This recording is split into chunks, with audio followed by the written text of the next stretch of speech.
304쪽 갈라디아서 3장 6절부터 14절까지 같이 읽어보겠습니다.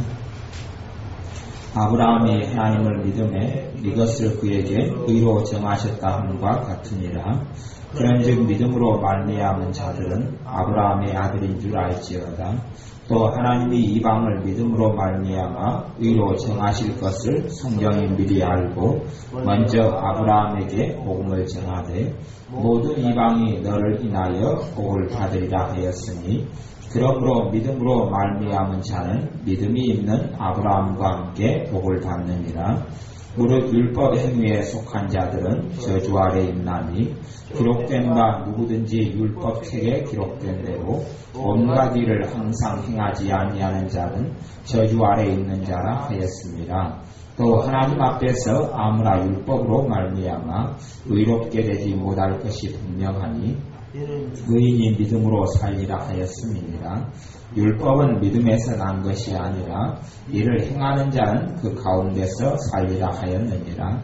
그리스도께서 우리를 위하여 저주를 받은 바 되사 율법의 저주에서 우리를 속량하셨으니 기록된 바 나무에 달린 자마다 저주 아래 있는 자라 하였습니다. 이는 그리스도 예수 안에서 아브라함의 복이 이방인에게 미치게 하고 또 우리로 하여금 믿음으로 말미암아 성령의 약속을 받게 하려 함이니라. 아멘.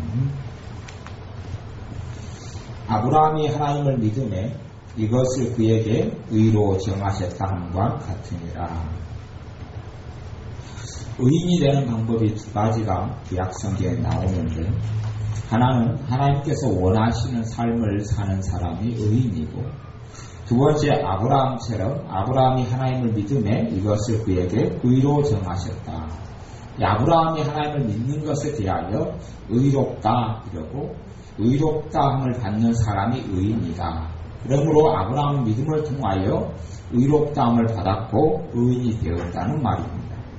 실제로는 그런즉 믿음으로 말미암은 자들은 아브라함의 아들인 줄 알지어다.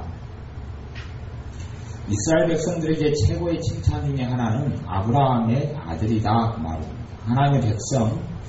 하나님 백성에게 가장 최고의 칭찬은 하나님 아브라함의 자식이다. 그러니 예수님의 당시의 바리새인들도 우리는 아브라함이 우리 조상이다 이렇게 자기들의 큰 소리를 쳤던 것이지요. 실제로는 그래서 믿음으로 말미암는 자들은 아브라함의 아들인 줄 알지어다 말씀하고요.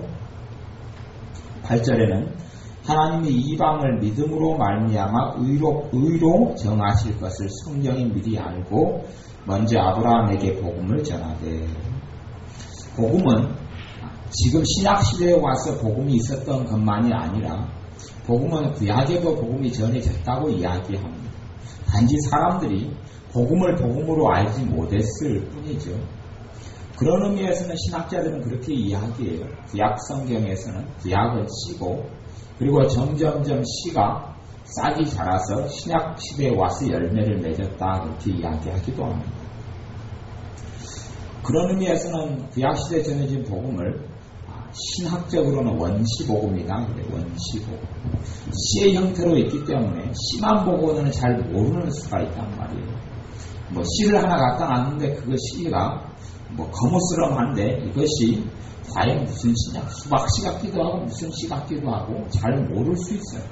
언제쯤 알게 되냐면 씨가 싹이 나고 그 다음에 꽃이 피고 열매가 맺힌 다음에야 이것이 무슨 씨였구나 알 수 있듯이 그럼에도 불구하고 씨로 전해진 것도 복음이라고 이야기하고 이 복음을 원시복음이다 이렇게 이야기해요.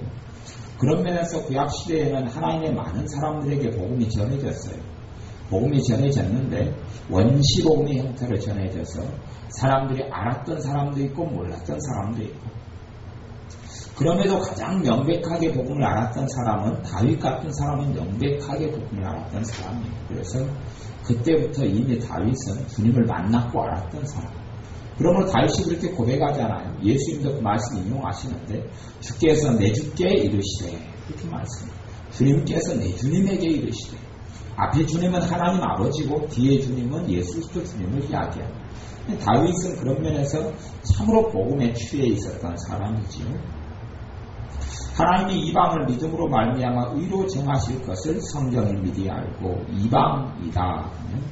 이방인, 하나님을 알지 못하는 사람, 하나님의 복에 있어서, 하나님의 구원에 있어서 외인인 사람들, 손님인 사람들, 주인이 아닌 사람들 이방이다 그러는데, 이 이방인을 믿음을 통해서, 믿음으로 말미암아 믿음을 통해서 의로 정하신다, 의롭게 하신다, 의롭다고 하신다.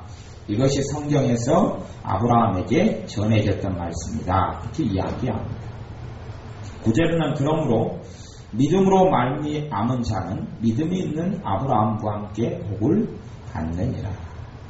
믿음으로 말미암는 사람, 믿음을 통하여 믿음이 있는 사람, 예수 그리스도를 믿는 믿음이 있는 사람, 이 믿음이 있는 사람은 믿음이 있었던 또 믿음이 있는 아브라함과 함께 복을 받느니라.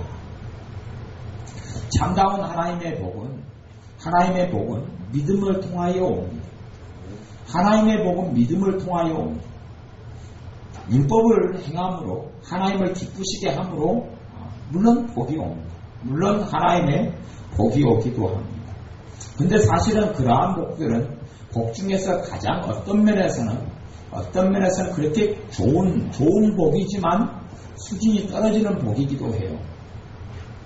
율법을 행함으로 있는 복과 믿음으로 말미암는 복을 비교한다면 여수에서 서울까지 갈 수 있을 때에 모든 것이 공짜라고 이야기했을 때 비행기로 갈 수가 있고 여수 공항에 가서 서울로 갈 수가 있고 고속버스로 갈 수도 있고 기차로 갈 수도 있고 자전거로 갈 수도 있고 오토바이 택배기를 타고 갈 수도 있고 경운기를 몰고 갈 수도 있고 걸어갈 수도 있죠. 근데 걸어가는 것하고 비행기를 타고 가는 것하고 비교한다면 서울까지 가는데 자전거를 타고 간다거나 걸어가는 것 이런 것이 율법으로 말미암아 복을 받는 것이라면 비행기로 가는 것이 믿음으로 말미암아 복을 받는 것에 속해요. 하나님의 사람들이 가장 큰 복은 믿음을 통하여 옵니다. 첫 번째 복은 무슨 복이었습니까? 예수님을 믿는다는 것. 예수님을 내 주님으로 모셔드린 것이 무엇으로 가능합니까? 믿음으로 가능했어요. 예수님을 믿음으로 예수님께서 내 주님이 되신 것. 두 번째, 예수님을 통하여 성령으로 세례받은 것. 성령님께서 우리 안에 임하신 것. 뭘 통하여 되었습니까? 믿음으로. 그래서 3장에도 너희가 다만 내가 3장 2절에 보면 내가 너희에게 다만 이것을 알게 하노니 너희가 성령을 받은 것은 율법의 행위로냐 듣고 믿음으로냐. 성령님께서 우리에게 임한 것은 무엇으로 임하셨다 그럽니까? 듣고 믿음으로 임하셨다. 성령님께서 우리에게 임하신 것이 믿는 사람에게 있어서는 주님을 영접하고 그 이후에 받는 5순절에서는 그래 성령님께서 임하신 것을 두 번째 축복이다 그렇게 이야기하기도 해요. 왜냐하면 믿는 사람이 성령님의 역사 없이는 하나님을 기쁘시게 할 수 있는 길도 없고 방법도 없고 예수를 믿는 사람들의 성령님의 능력 외에는 그리스도인으로 살아갈 수 있는 능력의 원천이 없기 때문에 그래요. 그래서 우리가 믿음으로 성령님께서 우리에게 임하셨고 믿음으로 성령님께서 우리에게 함께하죠. 성령님께서 오셔서 우리를 인도하시고 도우시고 기도를 도우시고 우리의 삶 속에 하나님의 역사가 나타나도록 은사로 역사하시고 모든 일이 성령님의 역사 없이는 하나님께서 받으실 만한 아름다운 열매가 맺히지 않아요. 그러니 믿음으로 받는 복이 가장 놀라운 복인 예수 그리스도 주님을 믿고 만난 것, 성령님을 받은 것, 가장 놀라운 축복이 믿음으로 말미암았다면 우리가 생각하는 돈의 물질의 축복을 받는다든지 아니면 건강을 얻는다든지 그런 것들도 뭘로 다 가능하겠어요? 믿음으로 가능한 것. 그것을 꼭 이해를 해야 하고 하나님의 자녀는 믿음으로 믿음에 이르게 하나님 의인은 무엇으로 말미암아 살리라? 믿음으로 말미암아 살리라. 병이 치료되는 것도 그래요. 찰스 프라이스 목사님의 그 치유를 위한 참 믿음인가요? 그런 좋은 책들을 보면 믿음으로 말미암는 치유들을 많이 또 믿음으로 말미암은 치료에 대해서도 케네스 헤이긴 목사님 같은 분들이 좋은 책들을 많이 내었어요. 믿음으로 말미암아 건강을 얻어. 돈이 중요합니까? 건강이 중요합니까? 먹고 사는 것. 당장 내가 굶어 죽을 수 있다면 그때는 먹고 사는 돈이 잠깐은 중요하지만 장기적이고 정말 더 중요한 먹고 사는 문제, 새끼를 먹느냐 굶느냐의 문제를 떠나서 이야기한다면 당장에 있는 큰 돈보다 건강이 훨씬 중요하다고 말할 수 있어요. 우리 주님을 영접하는 것, 성령님을 받은 것, 성령님께서 우리 안에 임하신 걸 제외하고서도 건강을 얻게 되는 것은 예수님께서 채찍에 맞으므로 너희가 나음을 입었도다. 그 말씀을 믿고 받아들인 사람에게 가장 많은 치유가 나타났어요. 가장 많은 치료가 나타났어요. 예수님께 병을 치료하려고 온 많은 사람들이 그들의 삶이 과거가 어땠느냐, 현재가 어땠느냐를 보지 않고 주님께서 가장 보신 것은 그들의 믿음을 보셨어요. 너희가 믿음이 있느냐 보신 거예요. 그것을 믿음을 보시고 고쳐주셨어요. 예수님께서 한 번도 너가 어떻게 샀느냐고 따지신 적이 없어요. 단지 병을 고쳐주신 다음에 또한 어떤 사람을 치유하신 다음에는 그 악한 것이 생기지 않도록 죄를 짓지 말라. 그렇게 권고하고 보내셨지요. 그치 그의 삶이 어땠느냐 하는 걸 따지신 적이 없어요. 성경에는 그런 것이 나오진 않습니다. 하나님의 그리스도인이 받는 우리 예수님의 사람들이 받는 많은 복들 또한 원천적이고 가장 중요한 복들은 믿음을 통하여 받습니다. 그럼 믿음은 어떤 믿음이냐? 예수님을 믿는 믿음이에요. 예수님을 믿는 믿음을 통하여 복을 받아요. 하나님의 사람들이 자기가 무엇을 행함으로 복을 받는다고 하면 사실은 무엇을 내가 행함으로 하나님께로부터 복이 옵니다. 그렇죠? 소자에게 물 한 그릇 대접하는 사람에게도 하나님께서 상을 잃지 않는다라고 말씀하셨어요. 당연히 복이 와요. 그런데 소자에게 물 한 것을 대접하는 것, 그래서 주님께서 누구든지 대접을 받고자 하는 자는 자기가 받고자 하는 그대로 다른 사람을 대접하라 그랬습니다. 그러면 주님이 말씀하신 것이 율법일까요? 복음일까요? 주님께서 용서하라고 이야기해요. 그러면 그게 복음일까요? 율법일까요? 복음이에요. 우리가 율법을 자꾸만 율법의 눈으로 성경을 보면 모든 것이 다 율법으로 보여요. 그래서 성경을 잘못 해석하는 사람들은 구약도 율법이고 신약도 율법으로 만들어버려요. 그러니 어떤 사람들의 이 비난하는 말처럼 많은 목사님들의 설교가 윤리설교로 마치버리고 많은 경우가 있어요. 윤리설교. 똑같이 성경을 해석하고 성경을 이야기하는데 윤리설교가 되어버리는 경우가 있어요.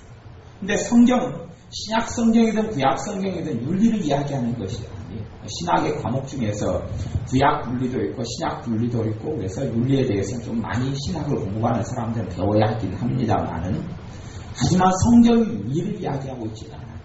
단지 윤리는 도덕은 부수적인 것에 불과한 거예요. 신약에서 요구하는 것은 우리에게 율법을 이야기하고자 하는 것이 아니라 주님 안에서 하는 이야기. 주님께서 하신 말씀들도 주님 안에서 하신 말씀들. 그러지 우리에게 율법 조항을 가지고 무거운 짐들을 짊어지고자 함이 아니에요. 복음과 율법에 대해서 말씀을 나누려면 원체 광범위하고 복잡하기 때문에 오늘 성경에서 말한 부분까지만 말씀을 나누는데요. 9절 말씀에 보면 갈라디아 3장 9절 말씀에 그러므로 믿음으로 말미암은 자는 믿음이 있는 아브라함과 함께 복을 받느니라. 믿음이 있는 아브라함과 함께 믿음으로 말미암은 사람, 믿음의 사람, 믿음의 주님인 주님을 영접하고 주님을 따르는 사람은 믿음으로 말미암아 믿음이 있는 아브라함과 함께 무엇을 받는다 그럽니까? 복을 받는다. 믿음으로 말미암는 복이에요. 여러분이 하나님의 축복을 받는 가장 놀라운 통로는 무엇입니까? 제가 문제를 내드릴까요? 1번 설거지, 2번 화장실 청소, 3번 기도. 3번. 네? 모든 하나님의 축복들이 무엇을 통해 대부분 옵니까? 기도를 통해서 오죠. 여러분 내가 필요한 거 기도해서 하나님께 받지 않습니까? 모든 복이 기도를 통하여 모든 대부분의 복이 기도를 통하여, 모든 하나님의 역사, 대부분의 하나님의 역사는 기도를 통하여 기도의 응답으로 와요. 근데 기도는 어떤 사람이 기도를 했어요. 그래 하나님께서 내가 보기에 너 삶은 별로 나한테 합당치가 않다. 그러니 내 기도는 너 기도는 응답 안 해줄 거야. 군다거나 그런 사람도 있을 수 있어요. 그런 사람도 있습니다. 물론 있어요. 근데 주님께서 어떤 사람의 기도를 들으실 때 너의 과거가 어떻느냐, 너 과거에 무슨 잘못을 했느냐를 사실은 따지시지를 않아요. 지금 현재 내가 과거의 잘못을 했으면 죄인으로서 회개하는 자로 서 있는 한은 내 기도를 들어주셔요. 내가 죄를 짓고 내 마음대로 살고 하나님께 기도하면서 하나님께서 원하시는 것이나 하나님의 말씀에 어긋나는 것들을 내가 악한 자가 되어서 기도한다면 하나님은 내 기도를 가증하게 보셔요. 그런 사람은 사실 믿는 자가 아니기 때문에 그래요. 예수님을 믿는 사람은 예수님의 법이, 그리스도의 법이 우리 안에 들어가 있는 사람이에요. 예수님을 믿는 사람은 그리스도의 법이 안에가 들어가 있어요. 그러니 너희는 그리스도의 법을 성취하라 말씀한 대로 주님의 법이 안에가 들어가 있어요. 예수님을 믿는 사람은 예수님을 따르고자 하는 마음이 안에 있고, 예수님을 믿는 사람은 순종함이 있어요. 예수님을 믿는 사람이 믿음을 통하여서 우리의 기도가 응답됩니다. 믿음의 기도가 응답된다고 야고보서 1장 2장에는 누누이 이야기합니다.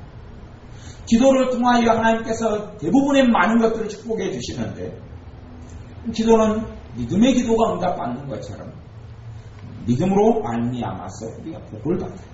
믿음으로 말미암아서 복을 받아요. 우리가 하나님의 복을, 우리가 우리 스스로 제한하고 우리 스스로 하나님을 자로 재지는 말아야 합니다.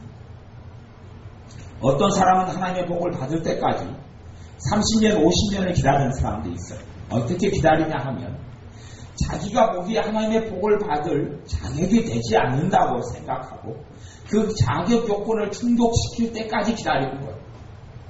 그 자격 요건을 스스로 충족시킬 때까지, 스스로 만족할 때까지 하나님의 복을 받을 수 없다고 스스로 믿고 그리고 기다리고 있는 사람들도 있어요.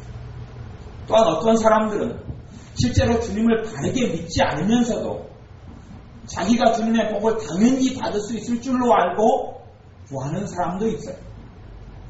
사실은 둘 다 잘못된 것이고 주님을 신실하게 의지하고 주님을 바라보고 주님을 따르는 사람, 주님을 믿는 사람, 주님을 주님으로 믿는 사람, 주님을 자기 인생과 삶의 과거가 어찌됐든 그 앞에 과거가 어찌됐든 간에 상관없이 주님을 정말로 자기의 삶의 주님으로 믿는 사람은 그 믿음을 통하여 복을 받습니다. 과거에 내가 얼마나 많은 업적을 쌓았느냐, 내가 과거에 얼마나 어리석게 살았느냐하고 상관이 없습니다. 그런 것하고 상관없이 믿음으로 말미암는 사람은 믿음이 있는 아브라함과 함께 복을 받는다 말씀입니다. 우리가 받는 참다운 복은 우리의 믿음을 통하여 받아요. 우리의 믿음의 통로가 되는 겁니다. 저수지와 강에서 이 강물을 빨아들여가지고 강물을 정화조를 통해서 정수센터를 통해서 강물을 깨끗하게 사람이 먹고 마실 수 있는 물로 바꿉니다. 그리고 대형 수도 파이프 관을 통해서 각 가정으로 물을 배달을 합니다. 그러면 그 물이 자기의 가정, 우리의 가정에 들어올 때는 우리 가정에가 뭐가 필요하냐 하면 내 가정에가 들어오는 수도 파이프하고 수도 꼭지가 필요해요. 수도 파이프와 수도 꼭지가 필요해요. 물은 요 밖을 많이 흘러다녀요. 이 건물, 교회 건물 주변에서도 그냥 파이프들을 통해서 물이 곳곳에서 흘러다녀요. 그런데 이곳에가, 이 교회 건물에가 수도 파이프가 설치되어 있지 않다면 물은 이리 들어오지를 못해요. 그런 것처럼 하나님의 복이 흘러가려면, 하나님의 복은 당연히 어마어마하게 많죠. 하나님의 복은 사람이 셀 수 없을 만큼 많아요. 근데 그 하나님의 복이 흘러들어 오려면 이곳에 필요한 것이 수도 파이프하고 수도 꼭지가 필요해요. 그 역할을 하는 것이 우리의 믿음이에요. 우리가 믿음이 없으면 하나님의 복이 우리에게 흘러들어오질 않아요. 근처는 돌아다니는데 내 것이 되지를 않는단 말이에요. 사실은 하나님의 자녀들이 받아야 될 복들은 무한합니다. 너무나 복이 많아. 너무나 복이 많아. 축복들은 너무나 많아. 하나님께서는 하나님의 자녀들에게 그 믿음을 통하여서, 주님을 신실하게 믿는 믿음을 통하여서 많은 축복들을 허락해 주시고 많은 복들을 나누어 주세요. 사람들이 생각하는 것과 하나님이 생각하는 복이 많이 다를 수도 있어요. 아니, 우리가 생각하는 복은 돈이 갑자기 많아진다거나, 또 좋은 집을 사게 된다거나, 아니면 굉장히 좋은 차를 사게 된다거나, 걱정 근심도 하나도 없어지는 것을 원한다거나, 그런 복을 원할 수 있어요. 그것도 물론 복에 들어갈 수도 있겠죠. 그런데 정말로 중요하고 좋은 복들은 우리가 생각한 것보다 훨씬 광범위하고 넓습니다. 예를 들어서 기도하는 은혜가 내게 온다. 그러면 기도하는 은혜가 내게 온다면 그 기도하는 은혜가 말로 다 할 수 없는 복 중에서 기도하는 은혜가 온다. 그러면 모든 하나님의 대부분의 복이 기도를 통하여 오는데, 기도하는 은혜가 온다면 얼마나 기도하기가 수월하고 얼마나 기도하기가 쉬워요. 또한 성령님께서 내게 평강으로 역사해 주신다면 그 평강을 부어주시는 복이죠. 그 복을 누린다면 환경에 내 마음과 삶이 요동되지를 않아요. 가령도 좋은 풍성의 복을 가정해 주신다면 자식들에게 좋은 풍성이 흘러가요. 예를 들어서 부모가 정직한 삶을 하나님께 살았어요. 그러면 하나님께서 주시는 복 중에 하나는 뭐냐면 그 자녀들의 삶 속에 정직이 나타나게 복을 주세요. 자녀들의 삶 속에 이 부정직함이 나타나고 거짓이 나타나고 미선이 나타나는 가정들이 많이 있어요.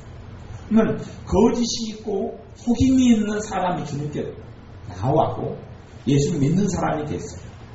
근데 그 사람 속에 속임이나 거짓을 제거하기 위해서는 굉장히 어렵고 시간이 걸립니다. 어떤 사람이 정말 이기적으로 예수를 믿어요.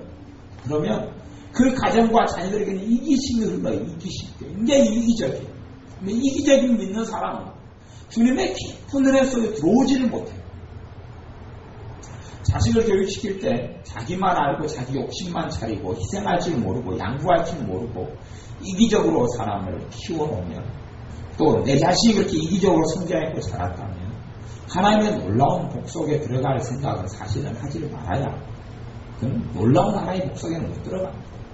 이기적인 사람은 하나님의 깊은 은혜 속에 들어가지 못하고, 이기적인 사람은 하나님께 쓰임받지도 못하고, 왜냐하면 신앙과 주님을 섬기는 것은 이기적인 것이 아니기 때문에, 주님을 믿는 사람은 주님을 따르고 주님은 이기적인 사람으로 이기적인 삶과 사역을 하신 적이 없어요. 사람들은 다 이기적으로 살려고 그러는데, 그런 이기적인 풍성이 자기의 삶 속에 흐르거나 가정에 흐르거나 자식에게 흘러요. 그것은 사실 저주예요. 저주. 그렇게 흐르는 가정도 있어요. 그런 사람은 주님께 나와도 은혜를 잠깐 받다가 냄비처럼 잠깐 끓였다가 다 소멸시켜버리고 막, 그건 참 정말 중요한 축복을 그 가정에 놓쳤고 잃었다 그러는 거예요. 그런데 어떤 가정에 하나님께서 복을 주셔서 배려하고 양보하고 사람을 동정하는 그런 마음이 가정 속에 흘러나는 그런 가정이 될 수도 있어요. 정말 자식들에게 그런 동정하고 사람을 입장에서 배려하고 또 섬겨주고 이런 풍성이 흐르는 사람이 있다면 그 풍성으로 인하여서 그 사람은 하나님께 큰 복을 받는 삶을 살게 됩니다. 하나님께서 기뻐하신 하나님이 축복해 주신 축복 중에 하나가 그런 것이 있어요. 나눠주고 베풀어주는 것이 하나님의 놀라운 축복 중에 하나예요. 사람들이 생각하는 복은, 사람들이 보통 육신의 사람들이 생각하는 복은 잠깐 있다가 사라지는 복이고, 하나님이 주시고자 하는 복은 사람들이 생각하는 것보다 훨씬 더 광범위하고 깊이가 있어요. 근데 그런 복들을 사실은 구해야 돼요. 믿는 사람들이 복에 대한 개념을 가지고 있을 때에 너무 폭이 좁아요. 복에 대해서 가지고 있는 개념이 너무 폭이 좁아요. 가지고 있는 복이라는 개념은 너무 조잡해요. 항상 생각해봐야 물질, 돈, 대부분 돈. 젊은 사람들이야 돈, 장래 중에서도 얼마나 좋은 직장을 가지냐, 얼마나 편하게 사느냐, 얼마나 좋은 집에서 사느냐. 노년이 얼마나 걱정하지 않고 염려하지 않고 돈 걱정 없이 공장에 돈 쌓아놓고 노년을 보낼 수 있느냐. 전부 다 복이 다 그 수준에서 아주 저급한 차원의 복에서 멈추고, 그리고 그런 복들을 위하여 항상 마음을 두고 기도해요. 그런 복들은 정말 저급한 수준의 차원의 복이고, 그런 복들은 하나님께 주실 수도 있고 안 주실 수도 있어요. 그건 하나님이 주신다는 장담을 못하는 저급한 수준의 복이에요. 왜냐하면 그런 수준 낮은 복이 우리에게 왔을 때에 오히려 그 복 때문에, 그 수준 낮은 복 때문에 하나님이 주시는 수준 높은 복들을 못 받아버리게 되는 거죠. 그래서 하나님께서는 그 사람이 감당할 수 없으면 수준 낮은 복들은 안 주는 경우도 많이 있어요. 100% 안 준다기보다는 안 주실 경우도 많이 있어요. 우리의 복에 대한 개념을 좀 많이 넓혀서요. 믿음으로 복을 하나님의 자녀가 받는데, 복을 좀 폭넓고 깊이 있게 알고 생각해서 우리가 참으로 하나님께 구해야 될 복들이 좀 광범위하고 넓다는 것을 아시고, 우리의 삶 속에서나 우리의 가정이나 자녀들에게 주님께 주실 복들이 굉장히 많음을 아시고, 그런 복들을 믿음으로 구해야, 광범위한 복들을 구해야, 굉장히 폭넓은 복들을 구해야, 정말로 영원한 가치가 있고 하나님 앞에 갔을 때 하나님을 섬기는 삶에 있어서 참으로 어떤 것이 있을 때 복이 되어지느냐, 그런 것을 궁리하고 지혜롭게 생각하면서 그러한 복들을 우리의 삶이나 우리의 자녀들을 위해서 기도해야, 그러면 믿음을 통하여 주님께서 그러한 복을 주셔요. 그 다음 13절에는 그리스도께서 우리를 위하여 저주를 받은 바 되사 율법의 저주에서 우리를 속량하셨으니 기록된 바 나무에 달린 자마다 저주 아래 있는 자라 하였습니다. 그리스도께서 우리를 위하여 저주를 받은 바 되사 율법의 저주에서 우리를 속량하셨습니다. 세상의 모든 사람은 율법의 저주 아래 있습니다. 지금도 마찬가지. 복음의 시대지만 세상의 모든 사람은 율법의 저주 안에서 절대 벗어나지 못합니다. 복음의 시대라 해서 모든 사람이 복음을 입고 복음의 혜택 속에 살아가는 게 아니에요. 모든 사람은 당연히 율법의 저주 속에 갇혀 있어요. 그리고 실제로 그리스도인의 생활에서, 실생활 속에서 율법의 저주 아래 살아가는 사람도 많이 있어요. 주님은 십자가에 달리실 때에 우리를 율법의 저주에서 속량하셨는데, 그 속량하심이 자기를 위한 것이 되지 않을 수도 있어요. 속량하신 것을, 믿음으로 나를 위해서 속량하신 것을, 나를 위해서 저주를 담당하신 것을 내가 믿음으로 적용하고 받아들이는 과정을 통하여서 주님이 나를 위해서 저주를 담당해 주신 것이 되고 저주가 사라져요. 근데 그런 것을, 그 과정을 거치지 않는 사람들은 주님께서 저주를 담당해 주셔도 사실은 그 저주가 그대로 남아요. 예수님이 세상 모든 사람들의 죄를 위하여 십자가에 죽어주셨어도 모든 사람의 죄가 자동적으로 용서받지를 않아요. 그 주님을 자기의 주님으로 믿음을 통해 영접하는 사람만 그래요. 성령님께서 오순절에 임하셨지만 모든 사람에게 자동적으로 성령 세례가 임하지도 않고, 모든 사람에게 자동적으로 성령의 은사가 임하지도 않고, 모든 사람에게 자동적으로 성령 충만이 임하지도 않아요. 예수님께서는 지금도 성령을 세례해 주시는 분이고, 예수님이 성령님을 보내주셨는데도 불구하고 모든 사람에게 자동적으로 그렇게 나타나지는 않아요. 예수님이 내 안에 임하시고 내 안에 들어와 계신데, 성령님을 통하여 내 안에 들어와 계신데, 예수님의 그 풍성과 예수님의 사랑이 그리스도인에게 자동적으로 나타나질 않아요. 안 그러면 예수님의 어떤 그리스도인의 삶에 들어가 있는 기간과 연수만큼 그 사람은 예수님처럼 변해갈 거예요. 예수님처럼 인격이나 성품이나 사랑이나 온유함이나 겸손이나 다 변해갈 거예요. 안 변해가요. 믿기 이전보다 더 악해지는 사람들도 예수님을 믿는 사람이라고 하는 사람들 가운데서 자주 찾아볼 수 있어요. 분명히 예수님이 안에 계신데 그 예수님이 그 사람의 성품을 나타나지 않고 그리스도의 향기가 그 사람에 나타나지 않아요. 그런 경우는 너무 많아요. 동일한 원리에 어떤 사람은 예수님께서 우리의 모든 율법의 저주에서 우리를 속량해 주셨다. 우리를 위해 저주를 받아주시고 속량해 주셨기 때문에 내가 예수를 믿으면서 자동적으로 저주는 없다. 이렇게 생각하는 사람, 어리석은 사람들이 있어요. 과연 구약성경 잠언의 율법의 저주 중에 하나는 그것이 있어요. 보증선자는 너희 옷까지도 저장 잡히게 되리라. 보증으로 인한 저주가 있죠. 보증선 사람은 그에 대한 대가를 치른다고 말씀하셨어요. 율법이죠. 잠언도 율법에 속한 거예요. 그러면 내가 보증을 써서 빚을 많이 치고 있어요. 내가 예수님 영접했어요. 빚이 없어져요? 안 없어져요? 안 없어지잖아요. 그 저주가 그대로 남아있는 거예요. 그걸 해결하려면 이제는 기도하고 주님을 타라고 나아갈 때 주님께서 순차적으로 해결해 주시는 거예요. 율법에 의한 저주가 풀어지는 과정하고 똑같은 거예요. 똑같은 거예요. 자동적으로 어떤 율법의 저주가 풀어진다고 착각하면 곤란해요. 그래서 어떤 사람은, 많은 사람들이, 많은 신학자들이나 목회자들이 이 갈라디아 3장 말씀이 예수님께서 우리를 위하여 저주를 담당해 주셨다 그래서 다 저주가 자동적으로 없어졌다 그리고 가르치는 사람들도 꽤 있어요. 나는 그 사람들이 좀 미쳤다고 생각해. 정신이 나간 사람이에요. 어떤 사람이 예수님 영접하니까 죄가 완전히 100% 다 떠나버리고 주신의 역사가 100% 다 떠나버리고 그 사람 안에 가지고 있는 죄된 습성이 다 떠나버리고 그런 일이 있습니까? 없습니까? 그런 일은 없어요. 자기가 뭐 고집과 성질이 더러운 것이 예수님 영접하니까 싹 떠나버리고 그런 게 있어요? 없어요? 없어요. 이기심이고 독선지기 교만한 것이 예수님 영접하니까 다 없어져요. 그것도 저주 중에 하나인데 죄로 인해 들어온 저주인데 다 없어지는 그런 일은 없어요. 주님께서 날 위해서 저주를 담당해 주셨어도 내가 주님을 의지하면서 저주를 풀어가야 돼. 저주마다 다 누구에게 의탁하고 주님께 넘겨드릴 수 있단 말이에요. 저주마다 다 예수 그리스도 내 주님께 넘겨드리는 과정을 통과해야 합니다. 그대로 남겨놔버리면 그대로 있어요.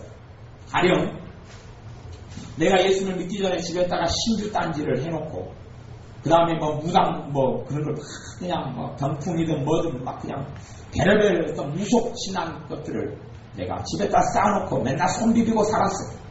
내가 예수님을 교회에서 영접했어요. 그 순간에 집에 있는 그 무속 신앙과 막 구적 붙여놓은 거나 이게 싹 없어집니까? 자동으로? 안 없어지죠. 안 없어지는 거예요.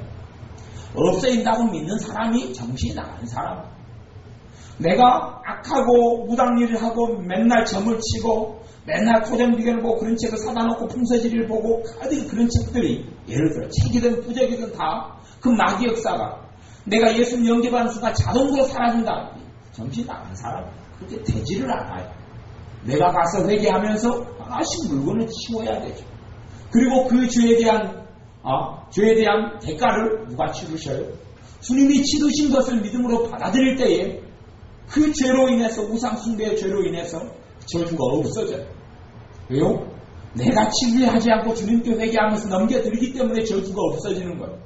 이것이 주님께서 날 위해 저주를 당해주시는 것을 믿음으로 내 삶에 적용하는 것이고 믿음으로 내 삶에서 적용함으로 내 삶 속의 저주가 사라져가는 거예요.